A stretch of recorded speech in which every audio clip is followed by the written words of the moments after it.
দর্শক বন্ধুরা, আপনাদের সকলকে সরজিৎ ব্লগে স্বাগত।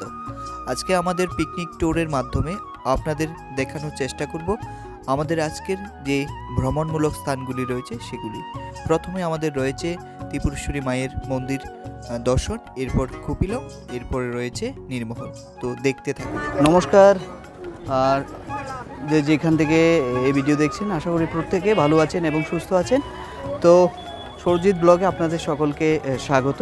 আজকে আমি ইতিমধ্যে দাঁড়িয়ে আছি ত্রিপুরসুন্দরী মায়ের পুণ্যভূমিতে। আপনারা ছবির ক্যামেরায় দেখতে পাচ্ছেন, অর্থাৎ শক্তির 51 পীঠের অন্যতম এক পীঠ হচ্ছে আমাদের ত্রিপুরেশ্বরী মায়ের মন্দির। আমরা আজকে এসেছি আমাদের প্রিয় কিছু ছাত্রছাত্রীদের নিয়ে। তারা ইতিমধ্যে মন্দিরের প্রবেশ পথ দিয়ে উপরে উঠেছে। তো সেখানে অনেকে পূজা অর্চনা দিচ্ছেন। তো আপনাদেরও নিয়ে যাব সেই দৃশ্য দেখার জন্য। তো চলতে থাকুন আর দেখতে থাকুন মাতাবাড়ির অপরূপ সৌন্দর্য। প্রবেশ পথ থেকে একেবারে চলে এসেছি মায়ের মন্দিরে। আপনারাও দেখতে পাচ্ছেন এখানে কিন্তু আজকের পৌষ সংক্রান্তি অর্থাৎ সংক্রান্তি মেলা চলছে। আমাদের ত্রিপুরা রাজ্যের একটি বিখ্যাত মেলা পৌষ সংক্রান্তি। এখানে অনেক দর্শনার্থীরা কিন্তু দূর দূরান্ত থেকে এসেছে, প্রত্যেকে কিন্তু মায়ের মন্দিরে পুজো দিচ্ছে। তো আমরা প্রত্যেকের মনের যে ইচ্ছা সুপ্ত বাসনা রয়েছে সেখানে কিন্তু আমরা মায়ের কাছে আমরা প্রার্থনা করি আমরা কিভাবে প্রতিদিন ভালো থাকতে পারি, মা কিভাবে আমাদের মঙ্গল করতে পারে। তো আপনারা দেখতে পাচ্ছেন এখানে দর্শনার্থী প্রত্যেকে এসেছে। আমার ছবির ক্যামেরাম্যানকে বলবো সামনের যারা পুজো দিচ্ছে তাদের ভিউটা দেখানোর জন্য।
এখানকার একটি অন্যতম আকর্ষণ কিন্তু যেটা হচ্ছে সুতো বেঁধে মনের ইচ্ছা পূর্ণ করা হয়।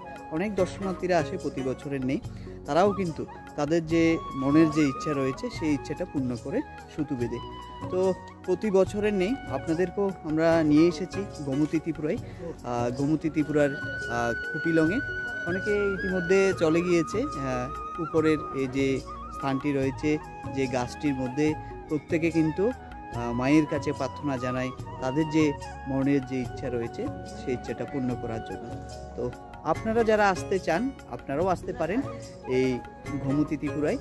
এখানে জায়গাটা হচ্ছে কুপিলং। এখানেও কিন্তু আপনি আপনার সুতো বেঁধে মনের ইচ্ছা পূর্ণ করতে পারেন।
পাচ্ছেন এই হচ্ছে সেই গাছ যেখানে প্রচুর মানুষ কিন্তু প্রতিনিয়ত আসে এবং প্রতিনিয়ত এসে তাদের মনের ইচ্ছা পূর্ণ করার জন্য এখানকার মধ্যে কিন্তু সুতো বাঁধে।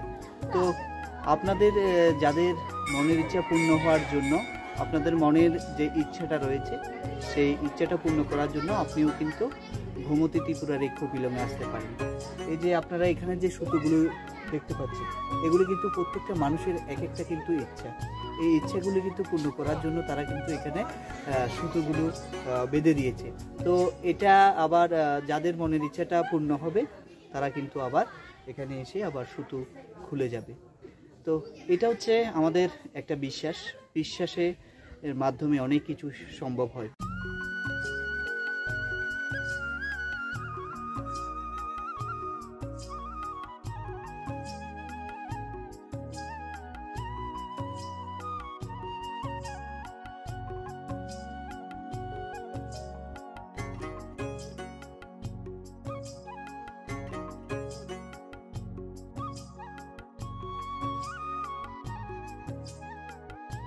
দর্শক বন্ধুরা, চলছে শীতকালীন মরশুম, আর এই শীতকালীন মরশুমে আমরা আমাদের প্রিয় ছাত্রছাত্রী এবং তাদের অভিভাবকদের নিয়ে এসেছি আজকের পিকনিক ট্যুরে।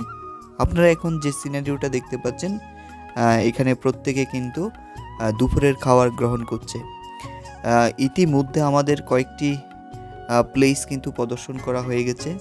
আপনারা দেখলেন মাতাবাড়ির দৃশ্য, সে সাথে দেখলেন কপিলংয়ের দৃশ্য, যেখানটায় ছিল সুতো বেঁধে মনের ইচ্ছা পূরণ। এবং এরপর আমরা এখন নীরমহলের যে প্রান্ত রয়েছে সে প্রান্তে আছি। এখানে অনেকগুলি গাড়ি পার্কিং করা আছে। তো প্রত্যেকে যারা ভিজিটররা দূর দূরান্ত থেকে এসেছে তাদের গাড়ি পার্কিং করা আছে। সে সাথে আমরা একটি সাইট নির্ধারণ করে আমাদের আজকে যারা ছাত্রছাত্রী এবং অভিভাবিকা বৃন্দ রয়েছে তারা কিন্তু দুপুরের খাবার গ্রহণ করছে। সেই সাথে সরজিৎ ব্লগের মাধ্যমে তাদের কুর্নিশ জানায় যারা প্রথম থেকে সহযোগিতা করে যাচ্ছেন আমাদের আজকের এই যে পিকনিকে। তো তাদেরকে হৃদয়ের অন্তঃস্থল থেকে আরও একবার অনেক অনেক ধন্যবাদ জানাচ্ছি।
আপনারা এখন যে সিনারিওটা দেখতে পাচ্ছেন সেটি হচ্ছে সোনামুড়া মহকুমায় অবস্থিত আর নীরমহলের স্বরূপ সৌন্দর্য দৃশ্য। নীরমহল জলপ্রসাদ নামেও পরিচিত। ত্রিপুরার সর্বশেষ মহারাজা বীর বিক্রম কিশোর মাণিক্য এই রাজপ্রসাদটি তৈরি করেছিলেন। আমরা গুটি গুটি পায়ে বোট চলে যাচ্ছি সেই রাজপ্রসাদে, যেখানে ত্রিপুরার মহারাজারা থেকেছিলেন একসময়।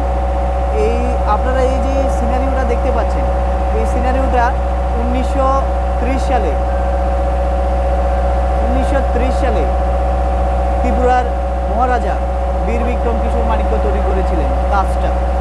আর 1921 সালে ব্রিটিশ মার্কিন কিং অ্যান্ড কোম্পানির হাতে দেওয়া হয়েছিল এই ধারণাটা পুরোপুরি সম্পূর্ণ করতে। 1938 সালে এই কাজটা সম্পূর্ণ হয়। তো আমাদের ভারতবর্ষের অনেকগুলি সৌন্দর্য রয়েছে। এই যে সৌন্দর্যের মধ্যে নীরমহল এক অপরূপ সৌন্দর্য।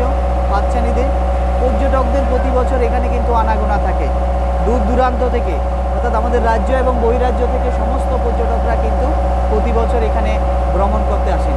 আপনারা দেখতে পাচ্ছেন এই হচ্ছে লেকের জল। তো সত্যি অপরূপ সৌন্দর্যের হাতছানি কিন্তু আমাদের ত্রিপুরার বুকে রয়েছে।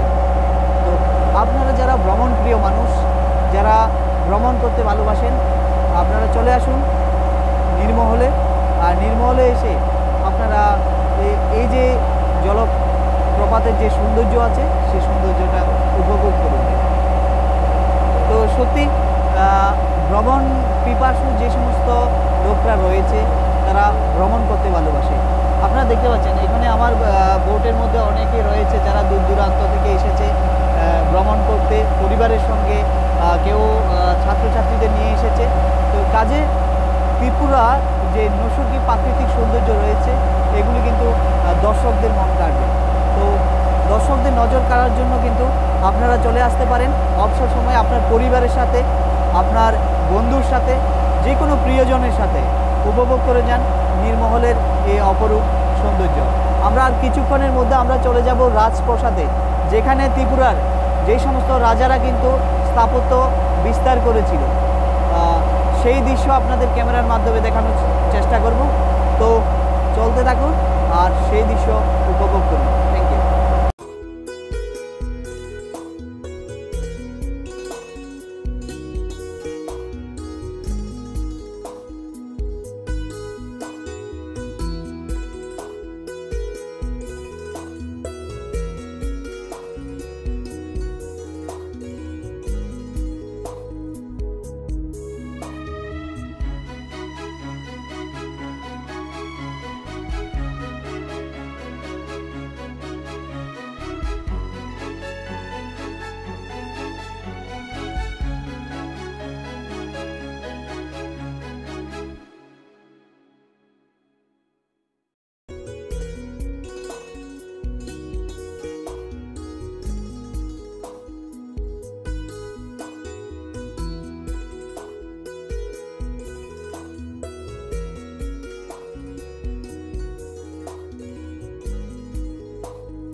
দর্শক বন্ধুরা, আমি ইতিমধ্যে আছি নীরমহলের রাজপ্রাসাদে। তো আপনারা কিছুক্ষণ আগে দেখলেন রুদ্র সাগরের যে হ্রদ নীরমহলে রয়েছে, সেই হ্রদ অতিক্রম করে চলে এসেছি একেবারে রাজপ্রাসাদে। আর এই রাজপ্রাসাদ নির্মাণ করেছিলেন আমাদের ত্রিপুরার মহারাজা বীর বিক্রম কিশোর মাণিক্য বাহাদুর। তিনি ছিলেন ত্রিপুরার একেবারে সর্বশেষ মহারাজা।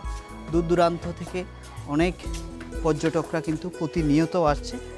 আর এখানকার যে কক্ষগুলি ছিল, এই কক্ষগুলিতে কিন্তু রাজারা প্রতিনিয়ত, এখানে দুটো ছিল, একটি হচ্ছে পূর্ব দিকে আর একটা ছিল পশ্চিম দিকের কক্ষ।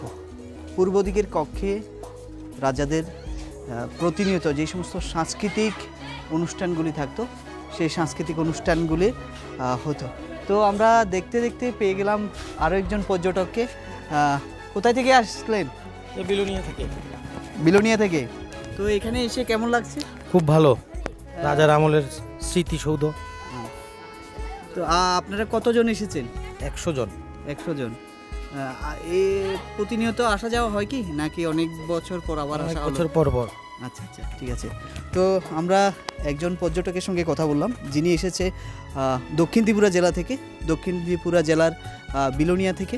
তিনি বলছেন বছরে প্রায় সময় আসা হয়। পর্যটকদের কিন্তু আনাগোনা থেকেই থাকে এখানে। এখানে আপনারা যে রাজপ্রাসাদ দেখতে পাচ্ছেন, এখানে রাজাদের বিভিন্ন যে সমস্ত সাংস্কৃতিক অনুষ্ঠানগুলি, এই সাংস্কৃতিক অনুষ্ঠানগুলি কিন্তু এখানে হতো। পাশাপাশি ভারত এবং ভারতের বাইরে থেকে কিন্তু অনেক পর্যটকরা কিন্তু প্রতিনিয়ত এখানে আসা যাওয়া করে। তো নির্মহলের যে নৈসর্গিক সৌন্দর্য রয়েছে, এটা কিন্তু আপনাদের অবশ্যই নজর কাড়বে।